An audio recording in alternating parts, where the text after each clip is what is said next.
Frostbite Journals, an autobiographical series by Snowflake. Journal 31. Your name was an emotion, I guess we'll start there. Your name was slang and you know it isn't fair. That you wouldn't let me explain. I was just so calm. The song is an angry one, by Compulsive Ink. I guess I want to die with real friends. I have none. I have 2 associates, and my partners have both fled the map. I want real friends. Spiritual don't last long. At least, not according to my tomb. They usually leave around 2 months. I guess it's just bad karma. No, I want true friends. That's a goal of mine. It will be a goal, if it's not already. Living through this pandemic has put things in perspective. How not normal my life is to be. I've wasted it, you know. I never leave the house. I have all this time to learn and grow, and what do? Spend frivolous amounts of my mother's money and my own time on shitty cosplay, a hobby that will never prove profession, and waste my remains on commission. My children's book that I'm writing right now. That's a big source, yet I still keep wasting it. One day I may be taught about in classes or dissected by the media. Beelzebub says people will hate me when I reach fame. And honestly, there's a lot to hate. But you don't care about spirituality. That's where the dissected piece branches between journals, since a similar piece has made its way in my spiritual work, word for word. My, how uncreative. I filmed a video dunking on Dirk Strider. He's not a compelling villain by any means, but God, how relatable he is now. I feel like I'm the type of kid, or adult I should say, since I've aged, that could easily be mocked up a villain. I'm the kind of person who could easily be turned evil. It gives me ideas for my own creative work. I've started about vampires. I know it will be more popular than my other creations, simply due to how enticing the night is. It's always vampires. I would love to see how mainstream media wipes me, erases my political bias in your face opinion of a left-leaning degree, and how straight and masculine they would portray me. Or maybe they would ostracize me due to my flamboyance, my rejection of gender roles, my purple hair and androgyny. I changed my name to Dionysus, for fuck's sakes. I can't even begin to imagine the biopics you could write about me, how ego-driven my writing comes across. I'm writing a movie about myself. That's probably the 17th attempt. My mom was my abuser, but I can't portray her in that light. Even since I spurred the delusion she was trying to kill me, she's been kind to me, or attempted to be. She isn't an abuser anymore. But she still used to be, screaming violently every other night, threatening and gaslighting. My mother really was that way for a long time, yet now she supports me. She's a harsh cook, if anything, all bitter from the years. But there's ounces of love now. I see her as someone who loves me. It makes me sometimes question if I really was abused. Then I go to Dropbox and eavesdrop how I begged to run away, but couldn't. I hear the tapes, the screaming, and I'm remembering my mother used to be an abuser. Nobody ever believes me about it. My mental health advocate didn't. Your mother doesn't abuse you. She doesn't in front of me. Of course she doesn't. I don't want Mark to know I'm a yeller. Then don't be a yeller. You may as well change yeller to abuser there. She's financially dominated me in a platonic sense for a while, using my bank account and the money I asked for as a way of controlling me. But I know my brother wouldn't believe me if I told him. My sister knows, but she herself used to get physical with me. I haven't lived a happy life. I've not lived the worst, but I don't come from playgrounds of sugar. I come from a disowned feeling household full of spikes and caffeine. Abusers don't abuse in front of you, and you will expose his puppeteer behavior. Mordred's lullaby. Fun fact, my mom often accused me of being manipulative. It was her favorite insult next to mooch. I know I don't have a career right now. I know I cost her a pretty penny. One day the magic, the spiritual, the art, it will pay itself off. But right now all she sees is a wallet sore. I don't know. I know I'm not likable. I was beloved at AWP. For a while anyways. I don't have the guts to show back up there. I sent Ashlyn Stallings a couple crazy messages, Mickey too. I always have to be public with everything.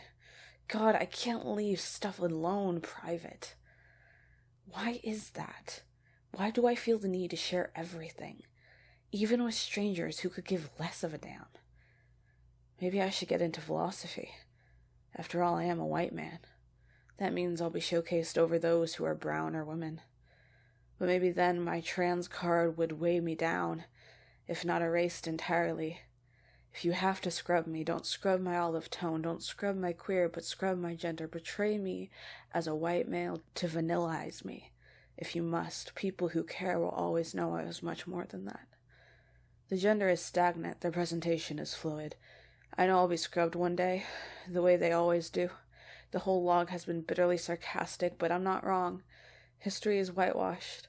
I mean, if it can happen to Rent, it can happen to me. But that's having an ego, isn't it?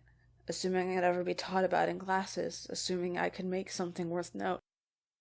Do you even have an idea of how many people know of J.K. Rowling but never read her auto? Which is shortening of autobiography. Oh, Ron, you're such a Weasley. J.K. Rowling, probably, from a quote a friend told me. It's easy to be on the wrong side of history, I think. So easy. I don't know where I'll land. I was narrating a political commentary on why I do cosplay of Cancri Vanta as a character, and basically it boiled down to, yes, when your existence is inherently deemed political, it is impossible to be of such. You know, in my culture, just saying Black Lives Matter makes you out to be a terrorist in some places and a hero in other. Saying queers have a right to marry is inherently political again, a hero in some places, a villain in others. Trans people deserve to exist, well now you've crossed the bar. To be transgender in 2020 is inherently a political stance. To be in a wheelchair or autistic in 2020 is inherently a political stance. To say, hey, I exist, adds a black mark upon your back worse than any piracy I've seen.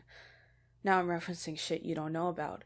You may have found that clever if you knew about the historical context of pirates marking people with a black spot, but otherwise, like all my writing, I just have to vague of an author to point you in that direction. I don't know what I want for myself. I don't want fame. That's not why I do what I do. I want fame because I do what I do. I want people to love my work. So far they haven't. The reviews The Kingdom Diaries has received, the reviews my parody Cthulhu's Daughter has received, the rejection letters I have fill up a list. Yet all I can think to do is find a publisher, rework a few things, and print out bookmarks. I'm an excellent marketer. I'll give myself loathing that. I rock at business. I normally want to go about things in a way that is self-destructive to business, a way that can't be monetized, but when it comes to making a profit, I am proud capitalist and I know how to work a market. I could be quite evil and exploitative if I really wanted to put myself on the map, but I'm not going to go that route. I have morals. Then again, that's what I originally said about clickbait, and now you find me scraping the YouTube barrel to it. I've decided to create a schedule. I need to form some sort of routine. I need to learn. That's what I should be spending my time on, learning. Whenever I examine the worlds of time which I own, decide I should spend it on studies, bettering my knowledge and social interests, mainly that of magic and Japanese, only one of which you probably care for. I'm at a point where I can form sentences and kind of get verb conjugation, but I'm majorly lacking of vocabulary and can't read or write beyond hiragana. I feel a special pull towards Japan, and will always favor it, if I'm being honest and sincere. Something new I haven't mentioned is lately my attire is a fit of a trench coat, ace bandages on my wrists and neck, and sometimes eye makeup, when available colored contacts. I normally carry on me a medieval-style blue satchel, that of which was made in a sweatshop according to the object, and the rest of my garb usually filled with a gothic or alternative setting. My hair is short and purple, my skin is oily but white, my face isn't symmetrical, that's always bothered me. I have rosebud lips and crooked teeth with crowding and overbite and buck-toothed.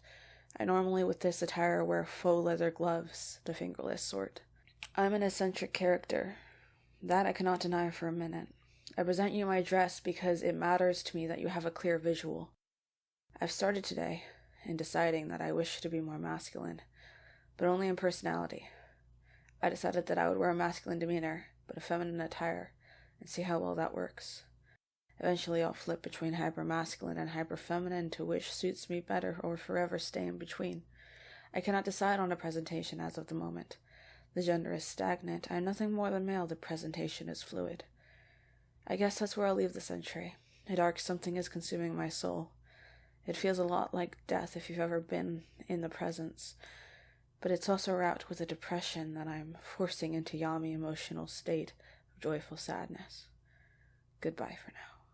Dionysius Ellergradyuki, 11:44 p.m. 4-19-20. This has been an entry narrated by Adam Snowflake from the Frostbite Journals.